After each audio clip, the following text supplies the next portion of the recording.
Oh yeah, yeah.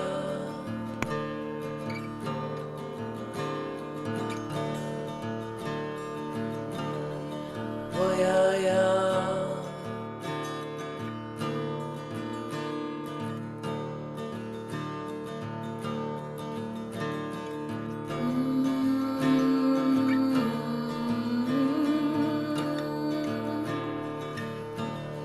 Oh yeah, yeah.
Welcome to the Unitarian Universalist Church of Boulder on this beautiful last day of February when spring seems to be just around the corner.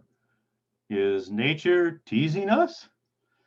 Hello, my name is Ray Knutson, and I will be the worship leader for today's service. We welcome all at the Unitarian Universalist Church of Boulder. If you are a new a new visitor, please email our office manager, Amy Zen, and let us know you found us. You will find her email in the Zoom chat. Our church website has a great deal of information about the church and its activities. Now, please ensure your microphones remain muted and join us for worship.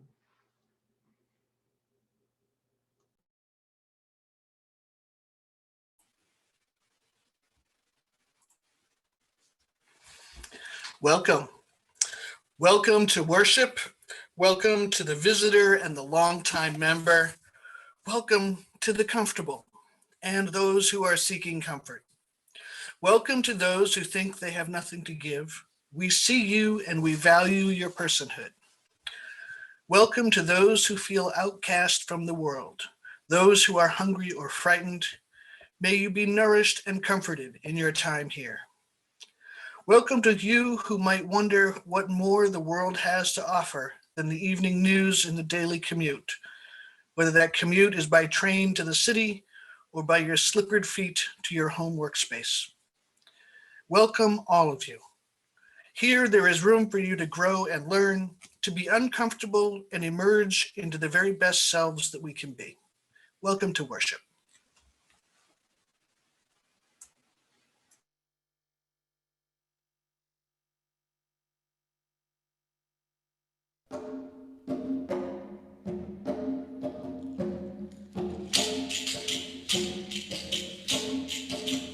Though you've broken your vows 1,000 times, though you've broken your vows 1,000 times, though you come, come, whoever you are, wanderer, worshiper, lover of leaving, ours is no caravan of despair. Come yet again, come.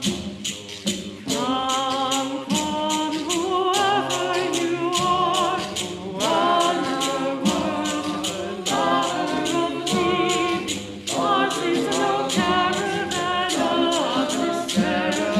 Come yet again, come. Come, come, whoever you are, wanderer, worshiper, lover of leaving, ours is no caravan of despair. Come yet again, come. Come, come, whoever you are, wanderer, worshiper, lover of leaving, ours is no caravan of despair. Come yet again, come. Come yet again, come. Come yet again, come.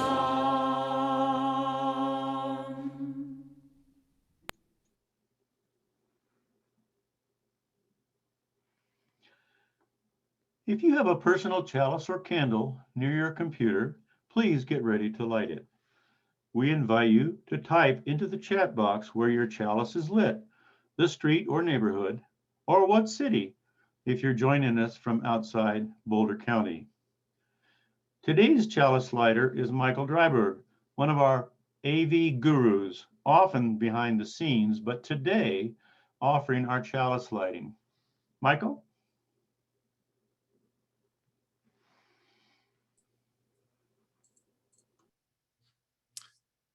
Thanks, Ray, and good morning, everyone.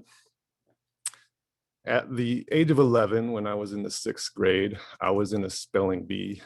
I did better than I expected at this spelling bee and was in it for a long time. In fact, I went on to win this thing, but that's not the point. A while into it, I got up to take my turn and I uncontrollably blurted out, "I really have to pee," in front of an audibly amused audience in my school cafeteria. Later, at the age of 17, now in the 12th grade, I was singing in a rock band for my high school's talent show. A bandmate had suggested that I should start out by getting the crowd clapping along with me first, you know the thing. I hadn't considered that the simple act of clapping would become quite complicated while also holding a microphone. I had no idea. In my attempt, I ended up tossing that microphone across the stage 2 or 3 times, again, resulting in a great deal of laughter from the crowd. And about 5 years ago, I was doing a chalice lighting at UUCB, and having done one for a music day only a few months prior to that, I didn't think that I needed the reminder that Fred Cole offered me about how to use that wick thing. It turns out that it's really easy to forget how to do even the simplest things when your nerves are running high, and I fumbled about for quite a while in front of the congregation trying to figure it out. So it seems that I have a habit of getting myself into situations where I embarrass myself in front of large groups of people. And you might think these experiences would keep me from continued attempts at such things, but instead I keep getting back up and trying again. I don't find that people think any less of you after seeing you get into situations such as these. In fact, it seems to be quite the opposite. I find that they see you. They recognize that you are a person who struggles with some things much like they themselves do. They will come up to you afterward and tell you how brave you were to endure that experience. It can be quite humbling. I admit that I get to cheat a bit today and do this from home in front of my own computer, a place where I'm much more comfortable than I would be standing on some stage. As many of you know, I'm someone who loves to play around with software and see what new things I can make it do. It is certainly the setting where I have found I'm able to do the most incredible things. All right, let's get this chalice lit. It looks like I forgot to have a candle ready. How embarrassing. But you know what? I have an idea. I'll simply draw one.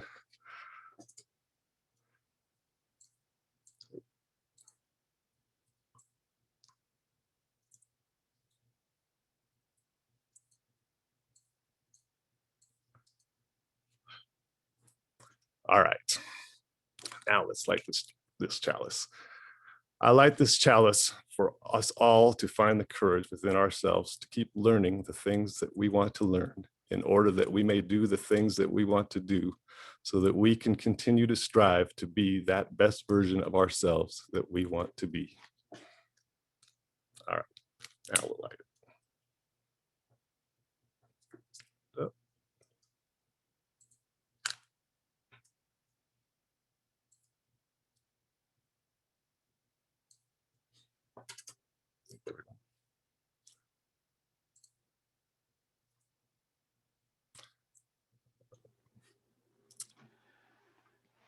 Thank you, Michael. There we go. I love that so much, I forgot my cue. We now invite all of those gathered in your various locations to join together in fellowship and community as we all say our covenant. We gather Fellowship. fellowship to speak truth to each other, to reach out and touch one another, to care with each other, and to with seek each other, and truth to and to seek seek the truth divine. will be. So be it.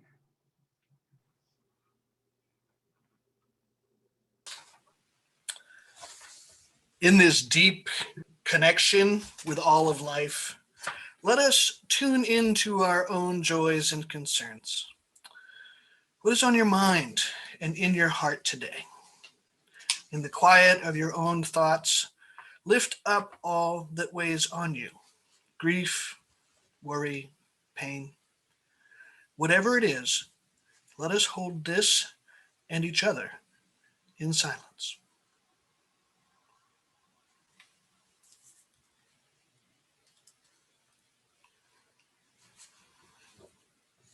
Now let us turn our minds and hearts to those we love, holding them with love, acknowledging their painful challenges and suffering. I invite you to share your concerns in the chat box. I will name a few of them.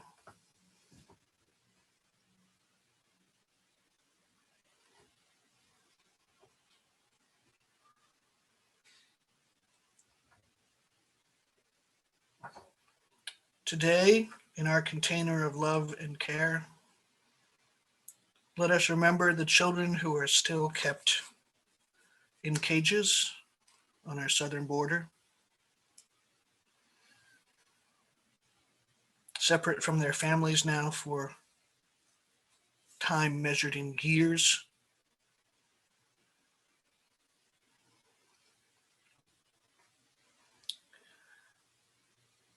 Diane Ewing sends loves to the Caliphus family for the loss of dear Carol. Heidi Todd has ongoing wishes for the well-being of our dear friends. Susan and Tim have concerns for Ingrid's immigration case. Reed thanks Michael for all your service to the UUCB.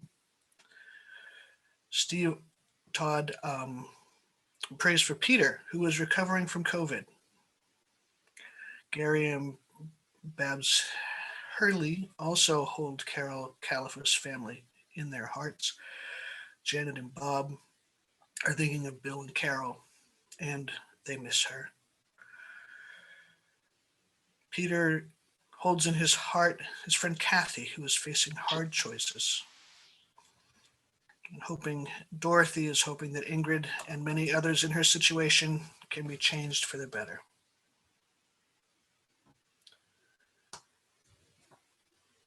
May we also send our love to those who are affected by the 500,000 people now dead from this coronavirus pandemic, and for their friends and their families, and for those who have had the disease and are still suffering from effects. We hold all of them in our hearts. We hold our democracy in our hearts, knowing that it is fragile and precious and under attack. I encourage you to continue posting if you wish.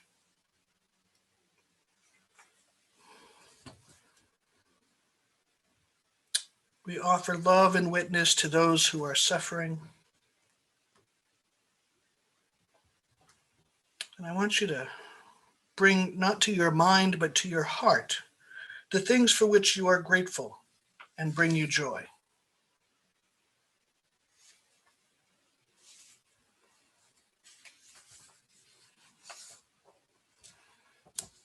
Will and Caitlin offer blessings for ministerial candidates.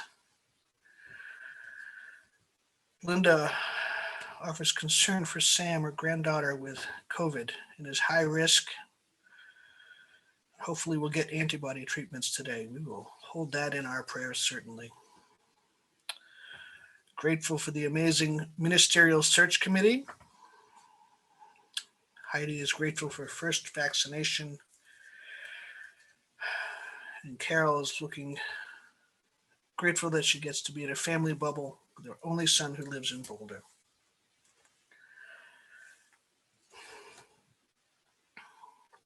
For all of these blessings and concerns, as well as those that remain silently in our hearts, we hold this compassionate space with each other and with love. Thank you for all the ways that you bless each other today and every day.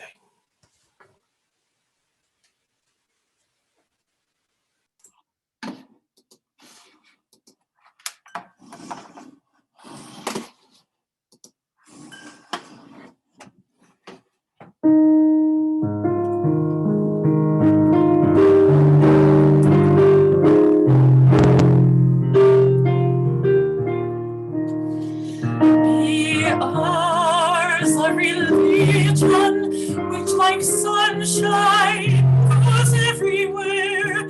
Its temple space, shrine the good heart, its creed all truth, its ritual works of love.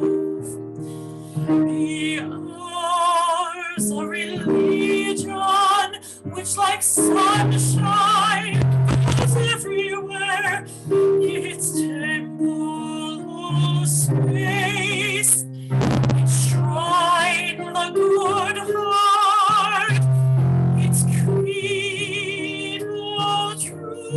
truth, its ritual works of love.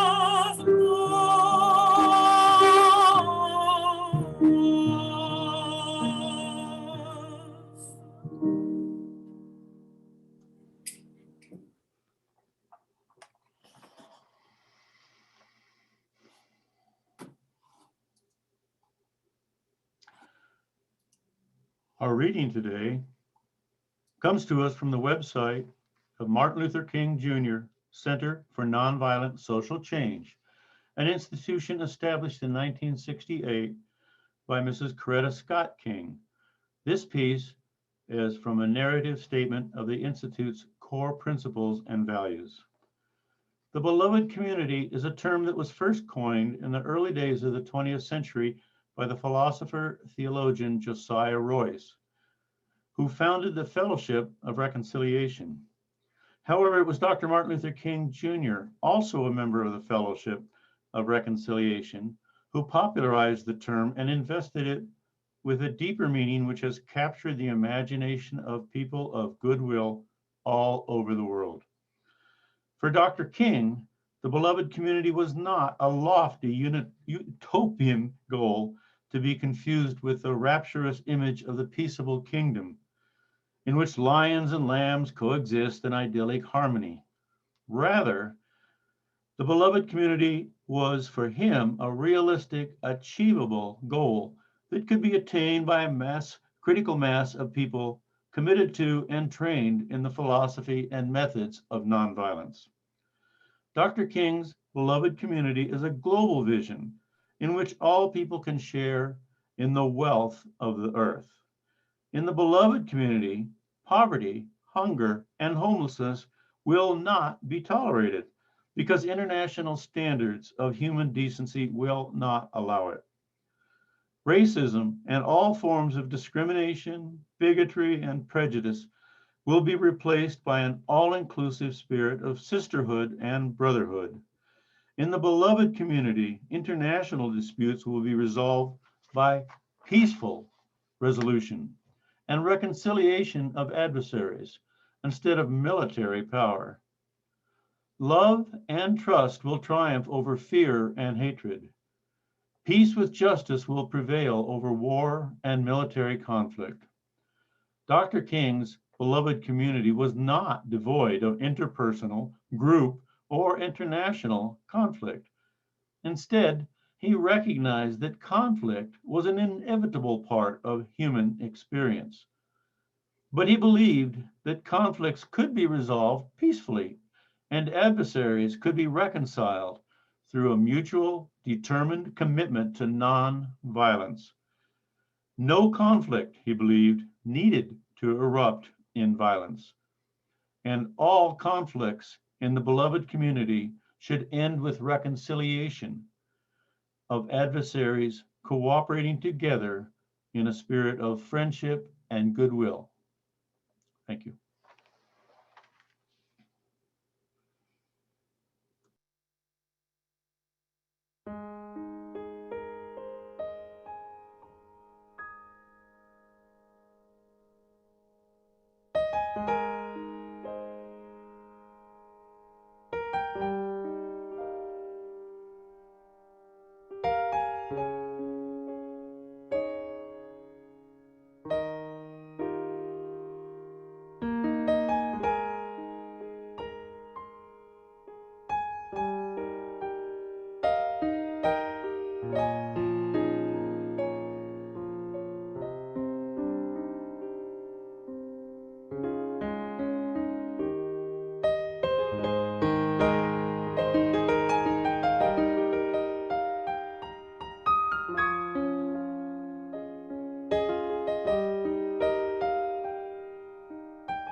The tide is rising and so are we.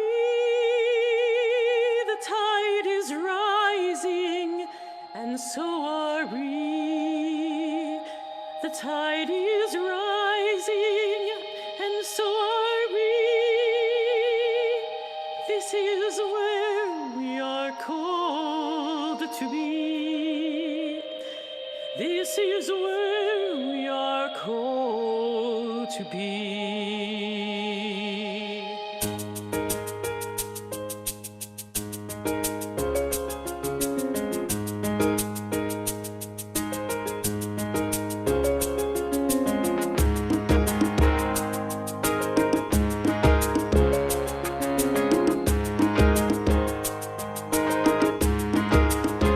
The tide is rising, and so are we.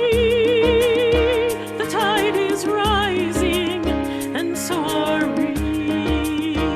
The tide is rising, and so are we. This is where we are called to be. This is where we are called to be. The task is mighty, and so are we. The task is mighty, and so are we. The task is mighty, and so are we. This is where we are called to be. This is where we are called to be. The land is holy, and so are we. The land is holy, and so are we. The land is holy, and so are we. This is where we are called to be. Oh, this is where we are called to be. The world is ready, and so are we. The world is ready, and so are we. The world is ready, and so are we. This is where we are called to be. This is where we are called to be. Oh, this is where we are called to be.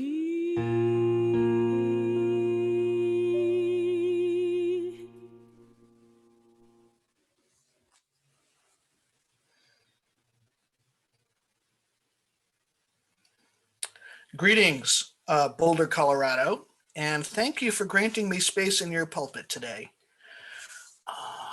I visited your congregation around this time 6 years ago. It would have been 2015, and I came with my internship supervisor, a guy named Jeremy Nickel. Maybe you've heard of him? From that visit, I brought away with me a deep appreciation of the air's oxygen content here at sea level. A new friend and colleague, your then intern, the now Reverend Diana McLean, who sends her love this morning. And I have to tell you that Aiden is now a senior in high school and has to be 6 feet tall. And I am told he also eats up his weight in groceries each week. And I also made the wonderful acquaintance of Barb and Fred, who since that first meeting have got my pronouns correct every single time they see me at General Assembly since then. And I have to tell you, they are in rarefied company in that regard. So I have fond memories of the UU Church of Boulder, Colorado. So the congregation I serve now in Southern New Jersey, we use, do you use Soul Matters where you are? You use Soul Matters? Yeah, okay. So you've been doing the blessed,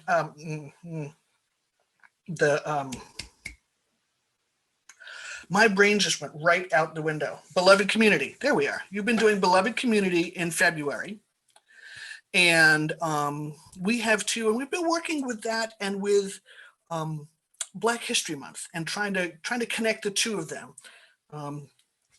You may not know it, but this congregation that I serve here was one of the first ones to have a Black Lives Matter sign up and then vandalized some number of years ago. And we have, this congregation has been very devoted and dedicated to racial justice, which doesn't mean it's not a challenge.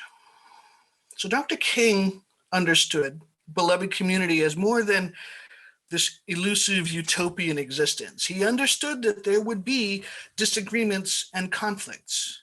And he envisioned a community that was committed to bringing together such that they were willing to work out those differences to achieve a greater common goal, the eradication of injustice. Honestly, any relationship is work. Think of the effort required to be in a relationship with family and friends, people you really can't get away from. Think about the amount of work it takes to have a successful marriage or intimate partnership. Each person brings to the relationship a set of ideas and ideals, habits, traditions, food preferences, and political leanings. Over the course of time, the people involved in any relationship must figure out how the dance of give and take is going to go. Each person is going to have to give a little bit in order to get a little bit. That's how negotiations work. That's how compromise and cooperation work. And it is our willingness to give a little that makes relationship possible at its very foundation. And it is part of that flexibility is the intentional practice of listening and hearing other people.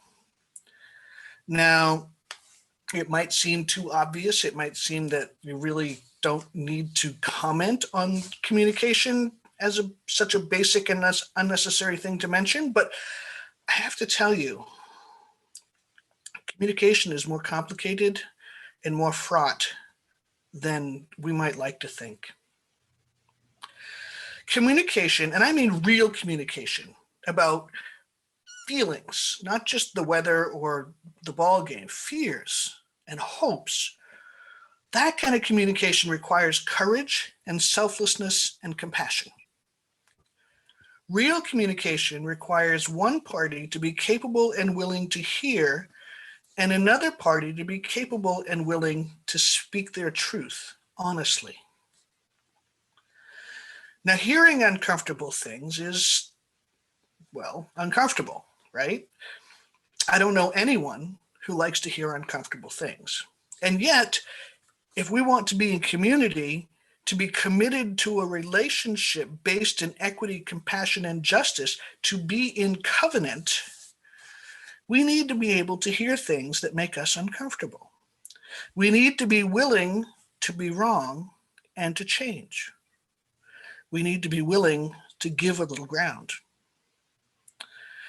Now, I find for me, I get most defensive, like I get that sort of reactive thing that happens when someone says that there's a thing that I do that is hurtful to them.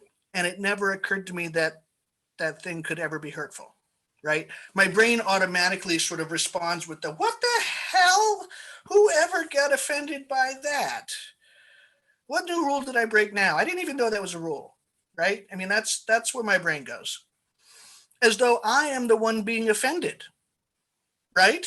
As though I was the one being oppressed or put upon or inconvenienced. I am offended that someone has pointed out that I have metaphorical toilet paper stuck to my shoe,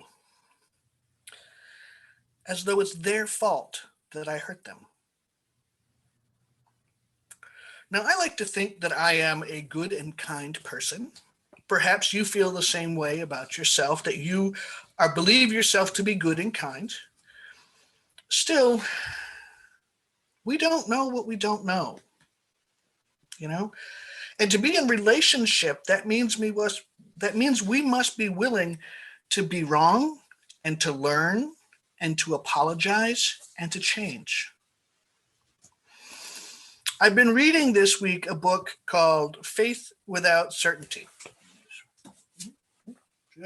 Faith Without Certainty. It's by Paul Razor, who UU minister, standard issue, straight white guy of a certain age, and Harvard professor, right? So wicked smart guy. And in this book, he says some remarkable things. And this is from 2005, so it's not news what he says, but he talks about some of the pitfalls that liberal religious people encounter when we try to form communities, and we're really kind of bad at it. We're particularly bad at it when we try to address issues of race in community. Razor writes, community. Our efforts to become genuinely anti-racist are hampered by liberal ambivalence around issues of community. One of the factors at work here is the human tendency to want community on our own terms, a community of people like us. But for liberals, additional difficulties emerge out of the tensions inherent in our tradition. Liberals want to create a strong and inclusive community, but we often want to do it without giving up anything, without letting down the barriers we erect around ourselves in the name of individual autonomy. We wade into the waters of community up to our knees, but we're afraid to let go of the dock and plunge in with our whole bodies. That's Paul Razor. Community is an extended network of intersecting relationships. So it's only logical then, logic is a thing that we do, it's only logical then that creating and maintaining something we can call beloved community, it's a complicated and difficult task. We're biologically wired to seek out sameness, to seek out familiarity and safety. And yet we know that those things are part and parcel of a system of power and privilege that is unjust and frankly evil. The very notion of European white people being superior to everyone else was the founding ethos of those white Europeans who first colonized this continent. It is literally in our cultural DNA. Now, there's a thing here, my people have heard me say this enough so they know the story, but I want to tell you the founding story of any institution, any group, any organization, the founding story affects the life of that institution or group, and how that group makes decisions forever. Okay, it's not unlike, I like to cook with cast iron. Okay, old school cast iron, like that's how I make my cornbread. Okay, but how you season a cast iron pan matters, right? If I get a new cast iron pan and I season it with nothing but chorizo, if the first thing I cook in that thing is chorizo, right? I see some smiles, you know what happens. Like everything I cook in that thing from then on is going to have a hint of that flavor, right? Because that was the foundational thing that I put in the seasoning of that pan. Now, systems and organizations are the same way. How we season them will affect the flavor of everything we produce from them forever. Okay. So here we are in the year 2021. And we understand that the concept of white supremacy and the superiority of European whiteness is wrong. We know that it is not only wrong, but we know that it has been used for 400 years to oppress and abuse, to exclude and torture, to visit unspeakable violence and degradation on people of all kinds of races other than white, and in a system set up by, for, and about the notion of white European supremacy. We cannot deny this reality. This is how the pan was seasoned. It may not be our fault here in 2021, but it is our problem.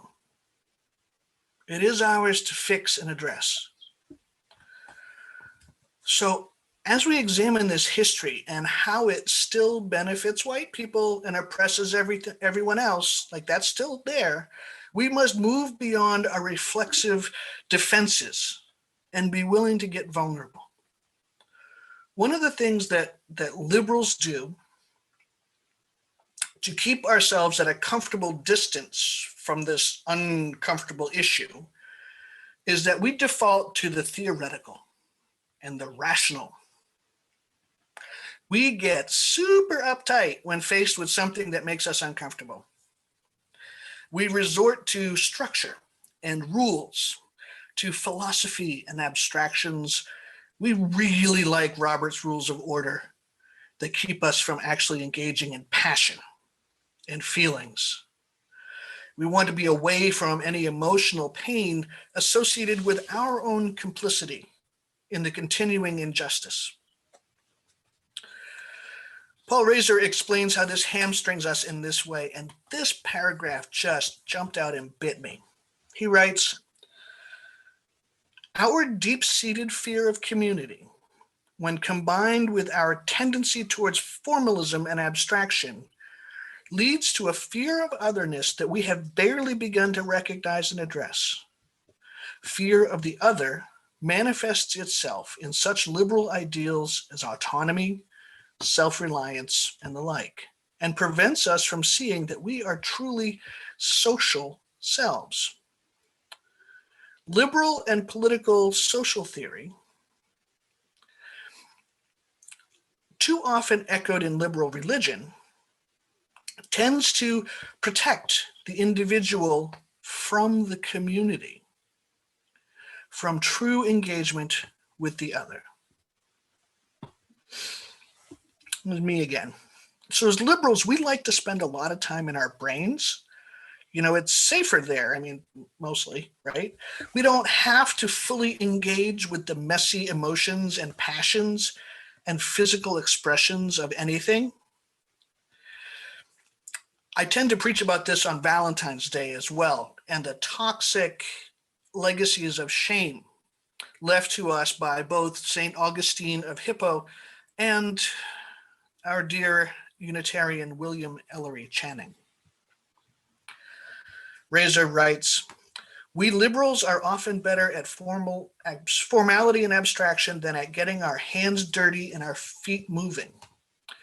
We sincerely want things to be right in the world, but we also would like them to be tidy. Both justice work and community are often messy, and our discomfort with messiness weakens the prophetic power of our words and actions. So it is the courage to get messy that we need if we're going to engage in the creative work of anti-racist beloved communities." In her book, So You Want to Talk About Race, I'm sure you all have seen this, yes, right? Ijeoma Iluho cautions white people that this work is going to be uncomfortable and that it is our work to do, not hers, not any other person of color, it is ours. Iluho stresses the importance of this. She says, have these conversations, not just with people of other races. I mean, you should be having these conversations with people of your own race as well. White people, talk about race with other white people. Stop pretending that you are exempt from the day-to-day realities of race. Take some of the burden of racism off people of color. Bring it into your life so that you can dismantle racism in white spaces of your life that people of color can't even reach. Okay, this is me. I'm back now. So this is important. This is about white people investing their own education around institutional racism and white supremacy culture. We're Unitarian Universalists. We want to create these communities, but we'd like them to be tidy. We want, frankly, to harvest the crop without doing the work of breaking ground and planting and weeding. We want to grow, but we don't want to change. Dr. King understood beloved community as not a utopian pipe dream, but the real, messy, difficult, intentional work of creating relationships and being accountable for our own learning and behavior. As we wrap up Black History Month, I want to offer this challenge to us all. Let us examine our vulnerable spots. Let us examine the places where we back up and say, no, I can't do that, or I won't do that. Let us be willing to get dirty, to hear tears and accusations and heartbreak, and not deny our own complicity in the injustice. We don't know what we don't know. But when we know better, we are obligated to do better. That is the work before us, to learn, to change, and to act. May this be our practice and our prayer. Amen.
I want to tell you the story of a woman named Kelly. Kelly moved into EFA, Emergency Family Assistance, emergency housing for homeless families after leaving an abusive relationship. She knew that leaving the relationship meant losing financial stability, but she was determined to find a safe home for herself and her son, William. Once she was able to get settled, Kelly started applying for every job she could find. She dreamed of the day that she and William could have their very own apartment together. Kelly finally got that second job that would help her take the next step.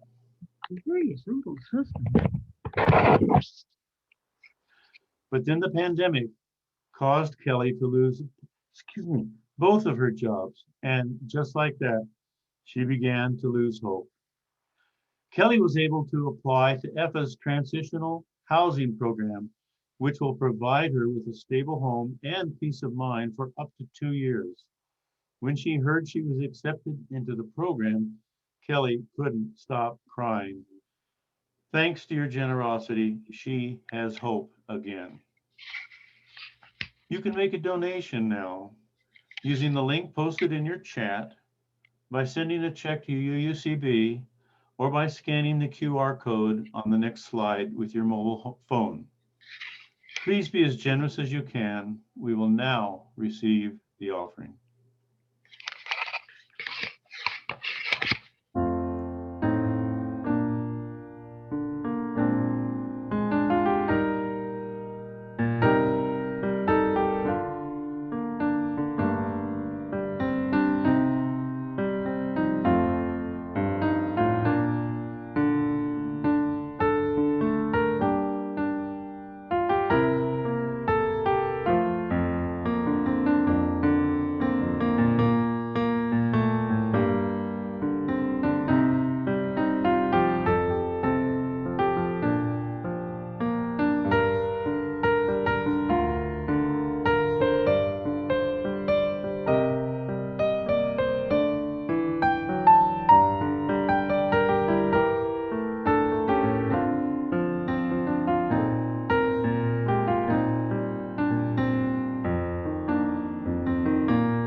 May our gifts be used to enact justice, bringing peace and love to the Boulder community. Thank you.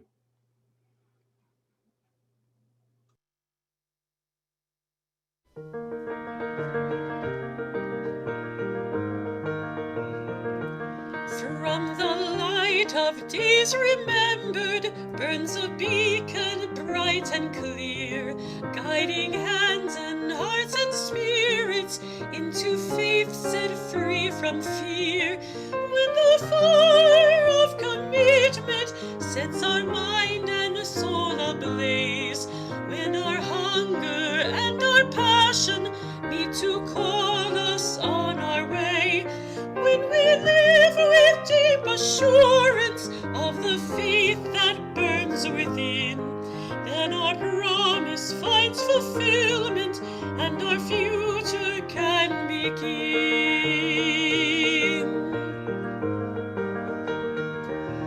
From the stories of our living brings a song both brave and free, calling pilgrims still to witness to the life of liberty. When the fire of commitment sets our mind and soul ablaze, when our hunger and our passion need to call us on our way, when we live with deep assurance of the faith that burns within, then our promise finds fulfillment and our future can begin.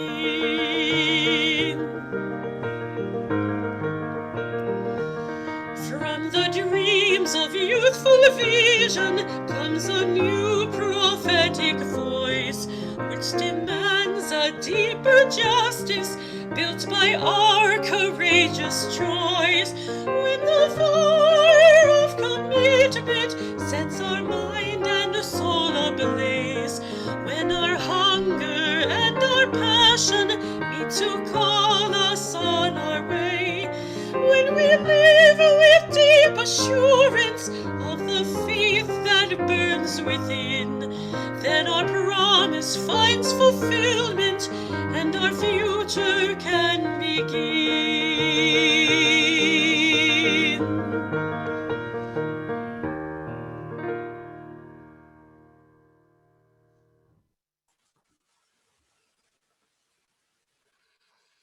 Closing words this morning come to us from Reverend Rebecca Savage. Spirit of life, Spirit of love, we have gathered under the banner of a shared faith. We are born of a welcoming grace that extends and receives love. We are touched by the ways we have fallen short of who we strive to be. And here we are reborn, forged by a greater courage. Let us move from this place, encouraged and refreshed for the journey ahead.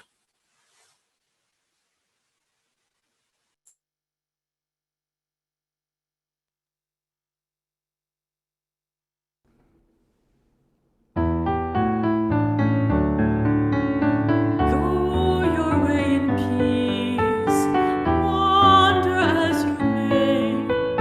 Blessed is the path you take, may love guide you on your way. Go your way in peace, wander as you may. Blessed is the path you take, may love guide you on your way.